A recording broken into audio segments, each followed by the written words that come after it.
sakop sa ginibong drug bypass operation. Triple o apat na doble ang bihikulo na gruso sa siyudad kang Naga. Mas complain ng police station kang Naga City Police Office. Newsbreak. Sa headlines kan mga barata, Naga City overall champion sa nagtapos sa Modified Palarong Bicol 2023. Mayor Tomas Bongalonte Jr. Campili balik opisina na matapos ang sa iyang pagkakasuspindir. Construction worker sin dating VIP driver arestado sa anti-drug operation kang Naga City Police Office. Philippine Army tinawan importansya ang marhay na relasyon sa mga miyembros kan media. Diyos marhay na hapon. Ako si Antoinette Eduardo, ang sa indong magiging tagapaghatod bareta. Ang delegasyon kan syudad ni Naga ang idiniklarang overall champion sa nagtapos na Modified Palarong Bicol na pinagibo sa Albay, Legazpi, Ligao City, Tabaco City asin syudad ni Naga.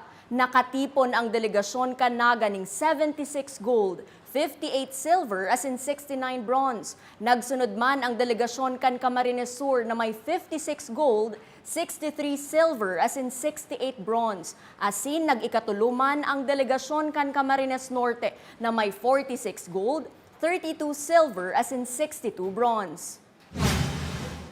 Mientras tanto, kinukonsiderar ni DepEd Regional Director Gilbert Sadsad na matrayumpunindang natapos ang Modified Palarong Bicol 2023.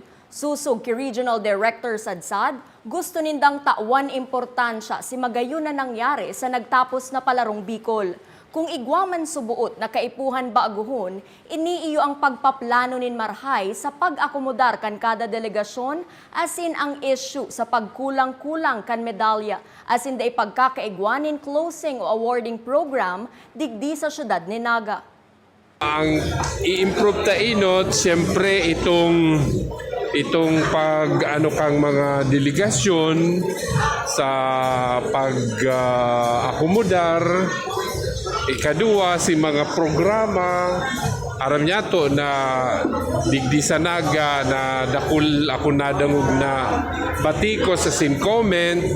Iyon ang i-improve ta, mga ngaya itong daing mga medalya, daing ning close ning awarding. We will do it next time. Paplanuhon talagang maray.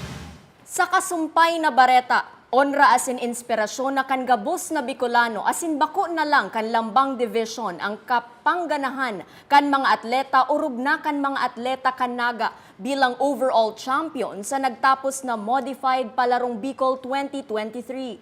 Sa mensahe ni Naga City Mayor Nelson Legacion, bako na lang syudad ni Naga ang pinagre-representar kan mga nanggana kundi kan bilog ng Bicolandia. We express our greetings and best regards to all the players who emerged as champions in this MPB. Lalong-lalo na po siyempre sa overall champion, ang Naga Delegation, ang Team Naga. Our players' victory, their victory, is both an honor and inspiration, not only to our respective division, but also to all of the Bicolanos whom they now represent as they take another level in the games. This time, the Palarong Pambansa 2023. Continue to make the Bicol region proud with your winnings at the national level.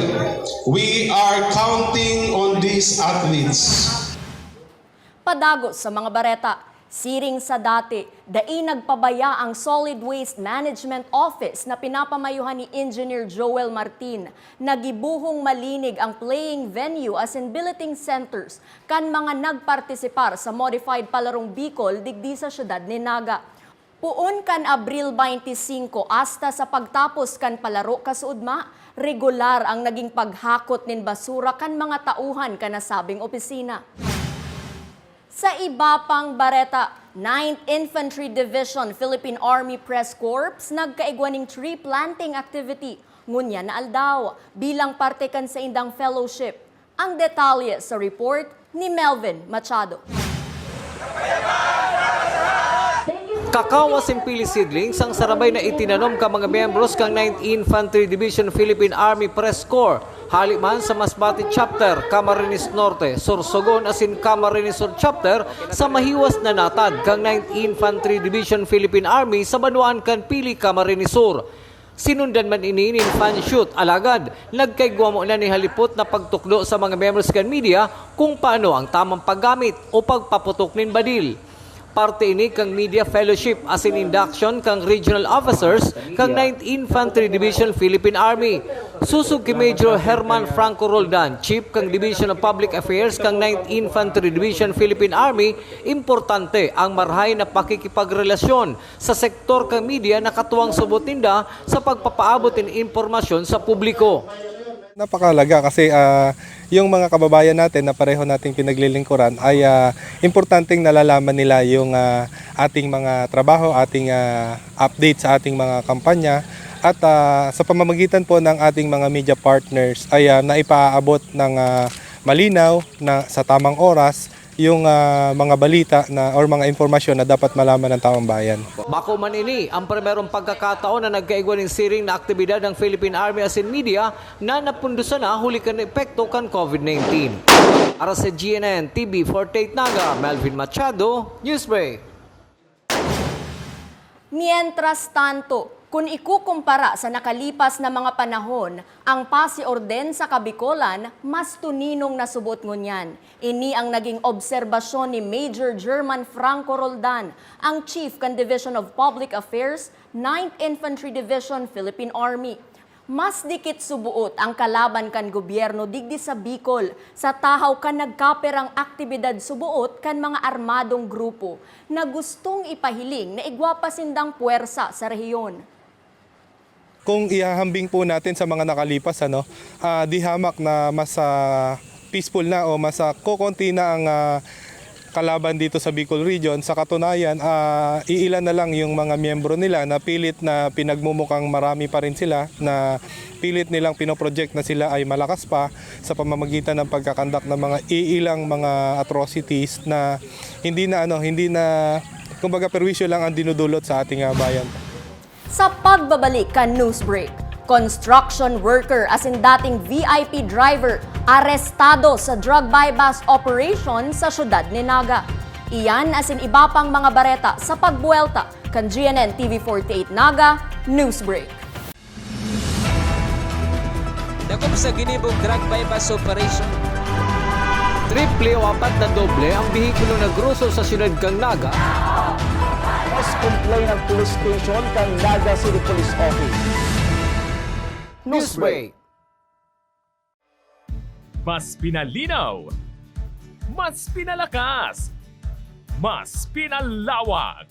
Ang GNN TV 48 Naga, digital na! Kung ang inyong TV sets ay digital ready na, pindutin ang scan o search channel button at makikita ang GNN TV Channel 48. Maaaring gumamit ng indoor o outdoor antenna para sa mas klarong panonood. Ganito rin ang gagawin kung kayo ay gumagamit ng digital box. Sa mga susunod na araw, asahan ang mga programang malapit sa puso ng mga Bicolano. Flight attendants, prepare for takeoff, please.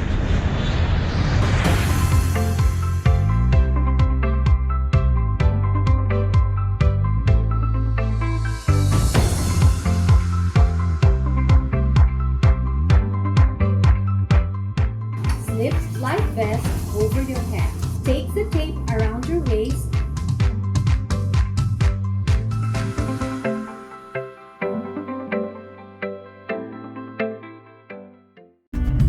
Sa oras ng sakuna, isa sa mga kailangan natin sa ating tahanan ay isang gubag. Ang isang gubag ay naglalaman ng tubig,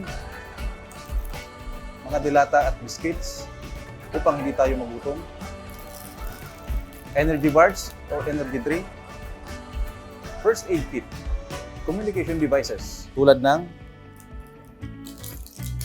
flashlights at batteries, whistles o pito, portable radio, at extra cellphone. Mas mabuti kung meron tayong prepaid load guard. Tools, tulad ng Swiss knife at gunting. Maaari din tayo magdagdag ng lubid. At huwag natin kakalimutan ang hygiene kit na naglalaman ng sabon, tissue, toothpaste, toothbrush, at face mask. Sa lahat ng oras, laging bukas, nakahanda ang aming tanggapan. Tandaan, ang Bicolanong alerto, pirming protektado.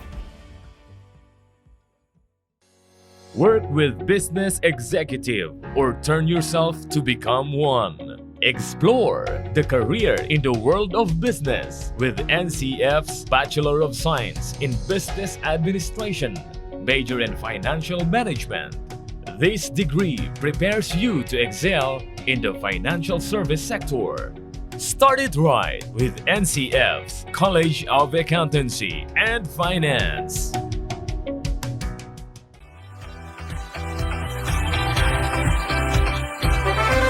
The Mariners Tourism and Hotel Institute is an institution that offers hotel accommodation, food and beverage services, and different programs and international cuisine. It boasts 5 contemporary guest rooms that fit to all types of guests and travelers. Room rate starts from 1,500 to 4,999 pesos only.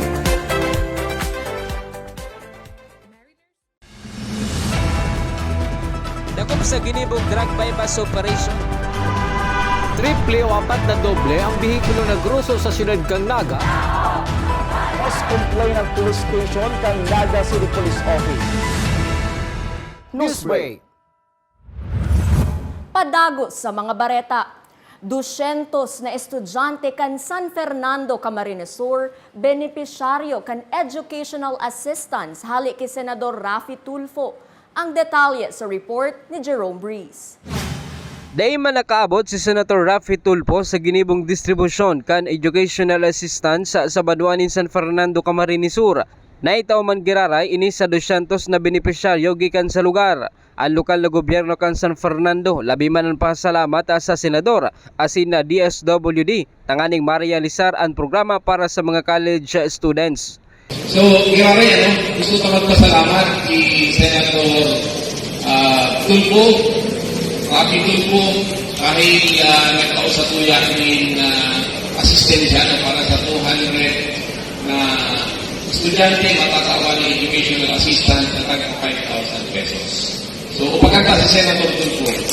Si Talia Auxilios kana pamukid San Fernando asin na sarong college student como sarong working student kulang tabang ini para sa iya para sa pandagdag din bayad sa tuition asin iba pang gasto sa eskwelahan.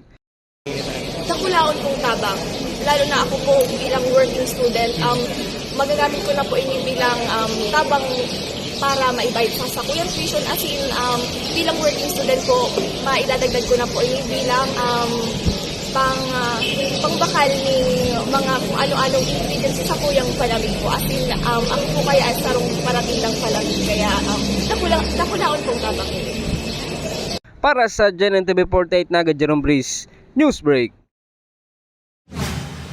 Sa iba pang bareta, matapos may mahiling na structural damage sa Bigaan Malubago Bridge, nasakop kan si Pokot asin Kabusaw, Camarines Sur, tulos nagpaluwas nin abiso ang First Engineering District kan DPWH na bawal mo ng agihan nin mga 10 toneladang gabat ang nasabing tulay. Susog ki Katrina Oropesa, tagapagtaram ka nasabing opisina, may pinagbugtak naman sindang karatula na nagtataonin abiso sa mga motorista na nagaagi sa nasabing tulay. As per maintenance, ang original plan para po doon is magkakaroon muna ng bridge widening. Kasi sobrang, kung titingnan niyo po yung bridge, makipot po siya, hindi po siya ganun kalawak. And doon sa palibot po noon, may mga kabahayan din po tayo. So technically po, ang first point, especially sa Bigaan, meron na po kaming propose doon na i-widen po yung bridge. Then after widening, tsaka po aayusin yung mismong bridge para madaanan na po siya ng heavy equipment or yung mga heavy natin na vehicles. Same with dun sa isa, sa Malubago. Pero wala pa po dun proposed funding. Pero definitely, same lang din po ang magiging route nun. Ganun din po, i-widen, and then, tsaka po aayusin na maging akma na po for all kinds of vehicles yung daanan. Sa police report, sarong construction worker as in dating VIP driver arestado sa anti-drug buy-bust operation sa syudad ni Naga. Ang detalye sa report ni Jerome Breeze. Dakop ana duwang drug personality kabali na ang sarong VIP driver kana dating opisyal kana SAFA matapos ang nangyaring drug buy-bust operation sa Zona 1 kana St. Jude Barangay San Felipe sa syudad ni Naga. Alas 6:45 kaso banggi sa panginot kana Police Station 3 Naga City Police Office. Ang suspect na si Ferdinand Ponte, 39 anyos, sarong construction worker si Mark Joseph Oliva, 30 anyos, sarong VIP driver. Nabakalanin kantidad 500 pesos na illegal na droga. Apare kani na-recover pa sa duwa ang 4 na pilasong plastic sachet na may log din pinagtutuburan sa bu. Asin kabilugan na 10,200 pesos ang na-recover sa mga ini. Nasa kustodiya na Naga City Police Office ang duwa. Asin na atubang sa kasong pagbalgar sa RA 9165 on Comprehensive Dangerous Drugs Act of 2002. Para sa GNN TV 48 Naga Jerome Breeze, Newsbreak. Sa iba pang bareta, nakabalik na sa pwesto si Mayor Tomas Bongalonta Jr. kan Banwaan in Pili, Camarines Sur matapos ang pirang bulan na pagkakasuspender kaini sa pwesto. Huli kaini, buwelta naman sa pagiging Vice Mayor as in presiding officer kan Sangguniang Bayan kanasabing Banwaan si Vice Mayor Francis Belen. Sa iba pang bareta, modeling career suit kan mga grade school pupil sa Naga College Foundation ikinaugma kan mga paradalan. Ang detalye sa report ni junior correspondent Kyla Casulia. Bibong nagrampa ang mga estudyante sa ginibong modeling career suit kan Basic Education Department kan Naga College Foundation na igwaning temang Adventure Awaits, Discovering Opportunities and Exploring Your Career Destination. Kaugmahan asin kilig ang namati kan mga paradalan, kabali na ang sa indang proud parents kang inirampa kan kinder hasta grade 6 pupils ang sa indang mga costume na nagpahiling kan mga propesyon na sa indang gustong maabot sa indang pagdakula. Pigpaliwanag man ni Maria Sherlyn B. Amado, grade school guidance counselor asin event organizer, ang manungod sa aktibidad asin ang obheto kaini. Our activity for the whole day is about the career week of the Basic Education Department. Our objective for this year is about dreams. Ang gusto namin iparating sa mga bata is kahit bata pa sila, kahit ganito yung age nila, gusto namin ma-feel nila na nandito yung mga teachers nila, yung mga parents nila, and as well as yung guidance office para supportahan sila sa mga future endeavors nila and sa mga future careers na gusto nilang mapuntahan. Ipinaliwanag man kang grade 5 pupil na si Chelsea C. Dismo ang sa iyang eksperyensya sa aktibidad na ini. It's very fun. There's a lot of activities. All these activities help us to socialize with each other and gain our confidence. And I think it's very important to do these activities because it helps us do more things and experience more things. We can show who we really are and we can represent who we want to be. Ang mga arog ganing aktibidad, ipinagpasalamat kang Garza na si Maria Sheila Biria. Para sa ko, magayon ining puon.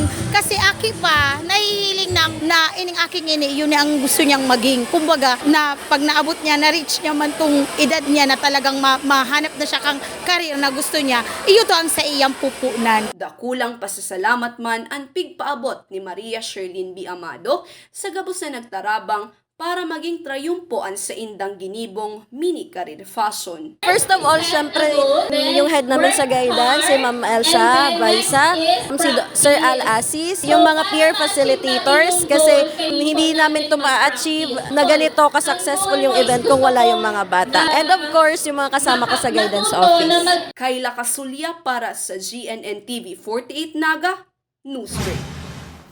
Asin yan ang mga bidang baretang nakalap kan mas pinakusog na puwersa kan GNN TV 48 Naga News and Bicol Affairs. Dai malingaw na i-follow ang samuyang official Facebook page GNN TV 48 Naga. Padagos kaming mahatud din mga baretang garantisadong nangingenot as napapanahon. I-hit and subscribe button sa samuyang official YouTube channel, GNN TV 48 Naga, tanganing updated kita sa mga bareta asin istoryang bida, An Bicolano. Ako si Antoinette Eduardo, asin ini, ang GNN TV 48 Naga Newsbreak. Dakop sa ginibong drug bypass operation. Triple o 4 na doble ang bihikulo na gruso sa siyudad kang Naga. Mas complain ang police station kang Naga City Police Office. Newsbreak.